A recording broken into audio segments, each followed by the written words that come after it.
So hello everyone, myself Ayush Pandey, third year MBBS student from Doon medical college Dehradun. So इस video में मैं अपने third year का थोड़ा एक्सपीरियंस शेयर करूंगा और MBBS का जो थर्ड ईयर होता है उसके बारे में भी थोड़ा आपको बताऊंगा। मेरा अभी थर्ड ईयर ऑलमोस्ट ख़त्म ही होने वाला है। अभी हमारे जो प्री प्रॉफ होते हैं, प्री प्रोफेशनल एग्ज़ाम्स, वो ख़त्म हुए हैं और अब ऑलमोस्ट एक हफ्ते का गैप है। उसके बाद हमारे प्रॉफ एग्ज़ाम्स, टेंटेटिवली तो यही बोला गया है कि प्रॉफ एग्ज़ाम्स एक हफ्ते के बाद शुरू होंगे। तो देखो, थर्ड ईयर जो अभी के करिकुलम के हिसाब से ना, क्योंकि पहले के करिकुलम में क्या था, थर्ड ईयर में 4 सब्जेक्ट्स होते थे जो कि थे आपके FMT, PSM और ENT और ऑप्था। लेकिन अब जो अभी जो करिकुलम आया था, जब हम 2022 में जब हमने एडमिशन लिया था, तब उन्होंने करिकुलम चेंज किया था और उन्होंने सिर्फ 2 सब्जेक्ट कर दिए थे थर्ड ईयर में, सिर्फ 2। और वो 2 थे आपके FMT और PSM, यानी फॉरेंसिक मेडिसिन और कम्युनिटी मेडिसिन। और जो ENT और ऑप्था थे, ये हमारे फाइनल ईयर में शिफ्ट कर दिए थे। मतलब फाइनल ईयर में 2 और सब्जेक्ट बढ़ गए थे। तो इसका मतलब थर्ड ईयर से थोड़ा लोड कम करके फाइनल ईयर में थोड़ा लोड बढ़ा दिया। तो मतलब देखो, इस हिसाब से क्या हुआ कि जो थर्ड ईयर बन गया ना, वो बन गया वन ऑफ द, मतलब अभी हमारे करिकुलम के हिसाब से देखा जाए तो one of the chillest year of MBBS जो बन गया वो थर्ड ईयर ही बन गया। क्योंकि सिर्फ 2 सब्जेक्ट्स हैं और वो 2 सब्जेक्ट्स में मतलब ऐसा नहीं है कि बहुत ईजी हैं, टफ हैं, सब्जेक्ट्स टफ हैं, लेकिन उनको पढ़ा जा सकता है और मतलब उनको आराम से ख़त्म करा जा सकता है। क्योंकि मेजॉरिटी उनमें बहुत सारी चीज़ें थियोरेटिकल है, जो चीज़ें प्रैक्टिकल हैं वो मतलब अभी हमारे लेवल की नहीं है। इसीलिए तो वो मतलब इतने टफ सब्जेक्ट्स भी नहीं हैं अगर हम कम्युनिटी मेडिसिन और फॉरेंसिक मेडिसिन को देखें। तो इसीलिए अभी के लिए तो क्या है कि जो हमारा थर्ड ईयर मतलब हो गया, ये one of the chillest year of MBBS हो गया है। लेकिन इसमें क्या हो गया है ना कि इसमें ड्यूरेशन भी थोड़ी कम होकर 10 महीने की हो गई। लेकिन इस 10 महीने में भी क्या है कि ये एक तरह से बहुत ही ज़्यादा, मतलब बहुत ज़्यादा टाइम हमें मिला है। क्योंकि 2 सब्जेक्ट्स करने के लिए आपको ऑब्वियस ही बात है 10 महीने तो नहीं चाहिए। अगर आप मैक्सिमम से मैक्सिमम 1 महीना भी रख लो एक सब्जेक्ट के लिए, तो आपके पास 2 महीने होते हैं उन सब्जेक्ट्स के लिए, फिर भी आपके पास 8 महीने बचे हैं। तो थर्ड ईयर में देखो क्या हुआ कि हमारे कॉलेज में तो मेडिसिन, सर्जरी, पीडिया, ऑब्स गाइनी और orthopaedics, anaesthesia, radio, derma, psychiatry, मतलब इन सब की लेक्चर्स भी होने लगे और इन सब की क्लिनिकल पोस्टिंग्स भी होने लगे। हाँ, ENT ऑप्था की भी। ENT ऑप्था में मैं बात करूँ तो ENT ऑलमोस्ट 50% थर्ड ईयर में ही उन्होंने मतलब अपने साइड से कंप्लीट कर दी लेक्चर्स के थ्रू। और ऑप्था भी ऑलमोस्ट 90% उन्होंने अपने साइड से ही कंप्लीट कर दी लेक्चर के थ्रू। तो देखो, थर्ड ईयर में क्या है कि हमें भी आप सबको पता है कि सिर्फ 2 सब्जेक्ट्स है, FMT और PSM। तो सब ट्राई करें कि थोड़ी मेडिसिन भी पढ़ लें, थोड़ी सर्जरी भी पढ़ लें, थोड़ी ऑप्स गाइनी भी पढ़ लें, थोड़ी पीडिया भी पढ़ लें, ताकि आगे जाके फाइनल ईयर में ही थोड़ा अपना ही लोड कम हो, है ना। तो ये थर्ड ईयर में कोशिश रही और ट्राई भी किया मैंने थोड़ा पढ़ने का। और क्योंकि थर्ड ईयर में देखो अपने आप ही लोड बहुत कम है, आपको सिर्फ 2 सब्जेक्ट्स की टेंशन लेनी है, मतलब सिर्फ दो सब्जेक्ट्स के ही आपको एग्जाम देने हैं।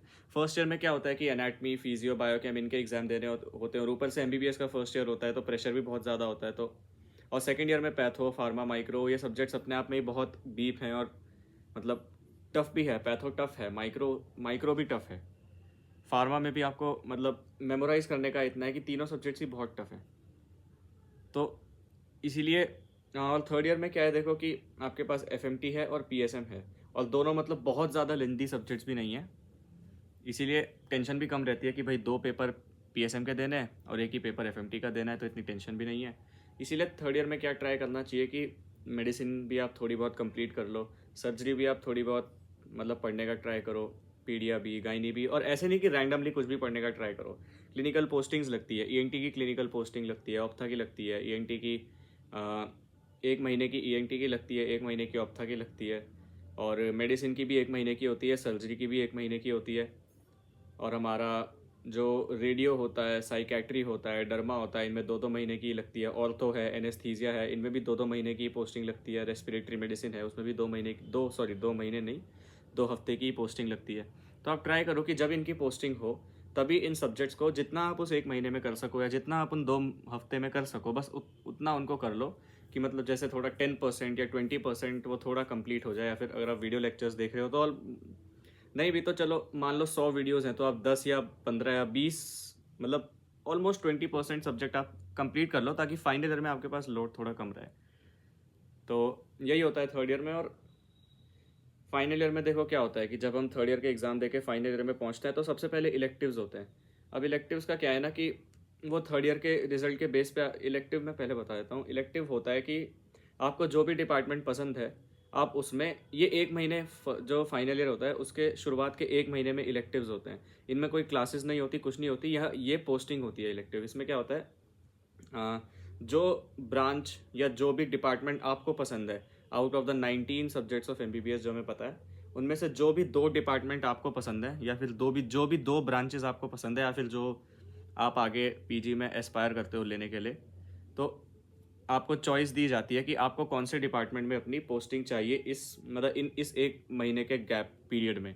तो 15 दिन एक में लगती है, 15 दिन एक में लगती है। सपोज कोई है जिसे सर्जन बनना है, तो उसने पहले 15 डेज़ के लिए जनरल सर्जरी ले ली और दूसरे 15 डेज़ के लिए सपोज उसने ऑर्थोपेडिक्स ले ली, ऑर्थोपेडिक सर्जन बनना है या जनरल सर्जन बनना है, दैट इज़ हिज और हर चॉइस।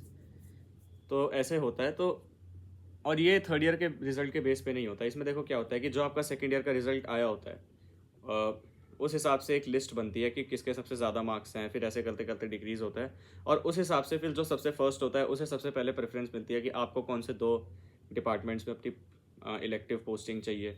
फिर ऐसे करते करते करते करते नीचे आते हैं, ऐसे करते करते हर डिपार्टमेंट्स में सीट्स भी कम होती रहती हैं। सपोज जैसे किसी को सर्जरी चाहिए थी लेकिन वो 38th नंबर पे था।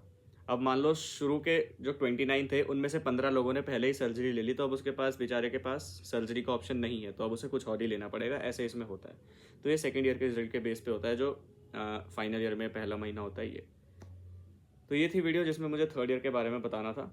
और हाँ, थोड़ा ये भी, जैसे 2 पेपर होते हैं आपके पीएसएम के, 1 पेपर होता है आपका एफएमटी का, और 2 ही इनके प्रैक्टिकल होते हैं। मतलब कुल मिला के 5 दिन में ये एग्ज़ाम ख़त्म हो जाते हैं। उसके बाद आपका मेन शुरू होता है, मतलब जो सबसे बड़ा साल है एमबीबीएस का, जिसे सबसे हेक्टिक ईयर भी माना जाता है, जो है फाइनल ईयर। तो वही हमारा शुरू होने वाला है। तो अब देखते हैं फाइनल ईयर कैसा रहेगा। Thank you everyone.